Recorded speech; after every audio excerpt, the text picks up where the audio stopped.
even if you can't decide on your favourite guild, Ravnica is still a city full of wonders to explore. Come on, let's take the tour.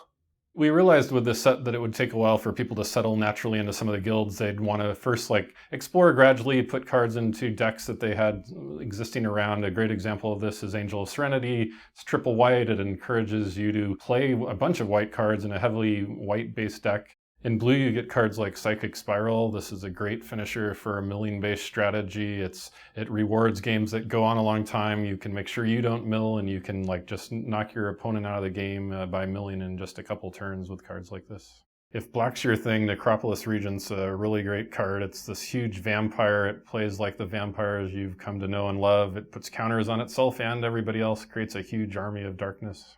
We know red players tend to love goblins. In Return to Ravnica, you get Gutter Snipe. It's this aggressive goblin. It does any number of cool things. It lets you play with cool instants and sorceries. Whenever you cast, say, a shock, instead of doing 2 to your opponent, you can do 4. If you can also cast other cool, wacky spells, and those are always going to do 2 to your opponent too. It's just a cool, quick card that can end games quickly.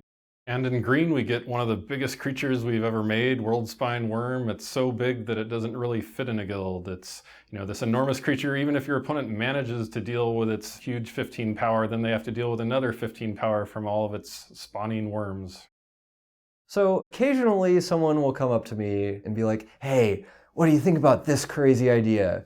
And normally it's just some crazy thing where they aren't actually serious. With Eric Lauer, I can never quite tell.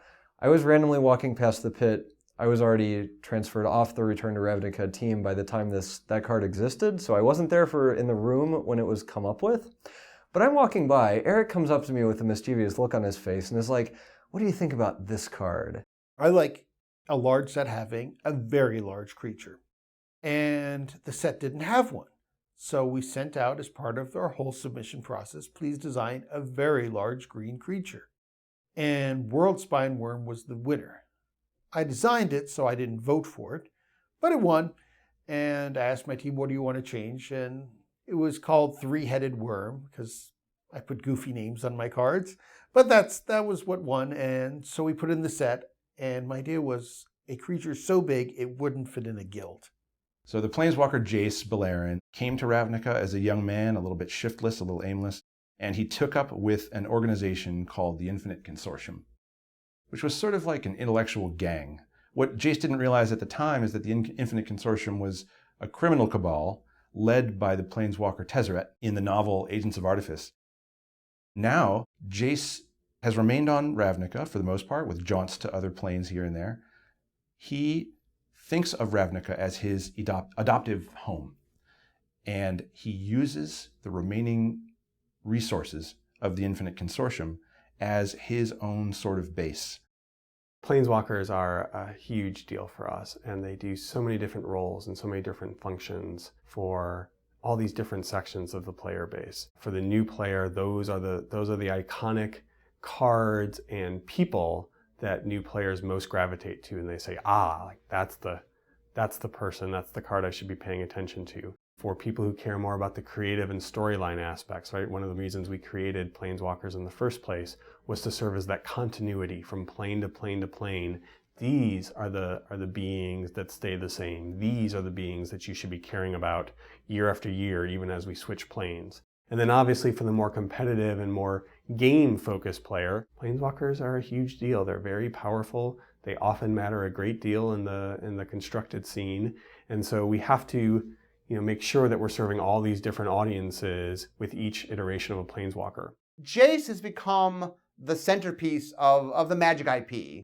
The Planeswalkers are obviously the core, and then Jace has become just the fan favorite. It definitely is the one that people connect to the most.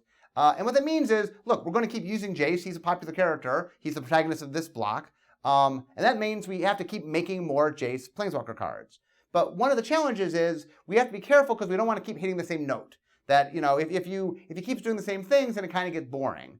And so one of the things we've tried is his shtick is he's about mental. He's the mental planeswalker. He does mental things, And so we're trying to find more ways to say, okay, well, yeah, he can mill you, but what other mental things can he do? What other kind of mental things? And so we're always trying to find different ways to sort of broaden him out. And I think that the card in Ravnica is a lot more about let's use mental powers, but find other ways to make use of them, And that it definitely is him being mental, but not in the same way you've seen before.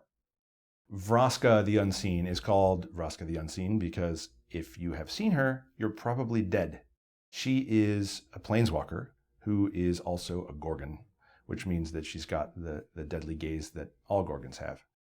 She is a sort of honorary member of the Golgari, maybe a full-fledged member, but the Golgari themselves don't understand Vraska's goals or motivations.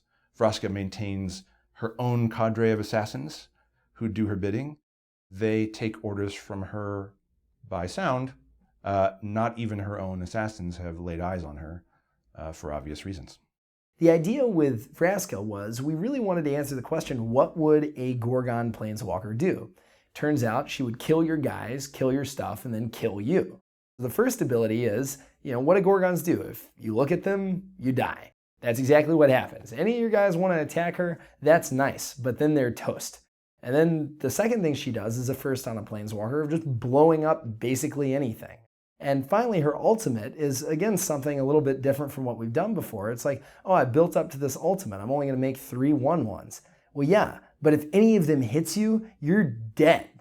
And we really thought that embodied kind of the feel of this very lethal, very destructive planeswalker that was a little off kilter from anything we've done before.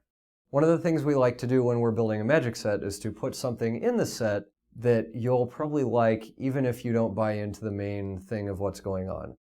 A good example of that is in Lorwyn, you have the commands. So if you're not a big fan of tribal magic, well, here are these interesting rares to think about if maybe you don't like that. So for Return to Ravnica, Eric, on a lark, just decided that we were going to put one of the cycles in and said, hey, what if we just made a bunch of stuff that couldn't be countered?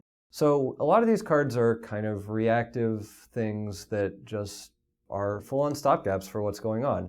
You have a Wrath effect that can't be countered. You have a counterspell that can't be countered. You have a creature that can't be countered and also can't be discarded. These kinds of things, they're answers, but they're answers in a way that actually ends the whatever you're trying to deal with. So you can't come over the top of these guys. It's just, they're the end. We thought hard before putting Supreme Verdict in Return to Ravnica. And what happened was I enjoy Legacy, and I noticed the shock lands, while they're great in Modern, aren't really what you want in Legacy. And I was thinking, what do I want? And there aren't a lot of blue-white control decks in Legacy, though it was part of Magic's legacy, so to speak. And we're not going to give you mana drain to go with your moat, but we have to give you something. And I thought, well, what goes wrong is, to me, sometimes, I'm ready to wrath and kill your little squish the fish, so to speak, get rid of all the merfolk, and then they just counter my wrath and continue to barrel me over. So I thought, well, this would definitely give me a reason to play blue-white control in some of the Modern or Legacy formats.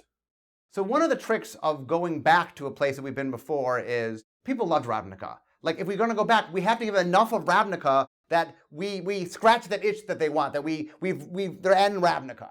But in the same sense, every block we do something new. I mean, part of Magic is we're exploring new space and doing new things. We can't just rehash. We have to do something new. And so the trick was having enough of what you loved and enough of things you've never seen before and putting them together to make this something new and different, yet old and beloved. And I think no matter what guild you pick, no matter what people choose, which guild they connect with, then I think they're going to love the Return to Ravnica. Whether you choose Azorius, Rakdos, Selesnya, Golgari, or Izzet, thanks to the men and women here at Wizards of the Coast, you're guaranteed a great play experience exploring the highways and byways of Magic's most compelling city. Until we meet again, from Inside R&D, I'm your host Richard Hagan, saying bye.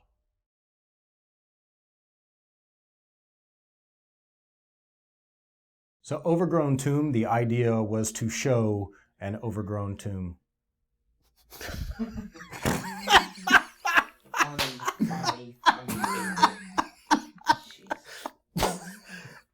funny. Yeah.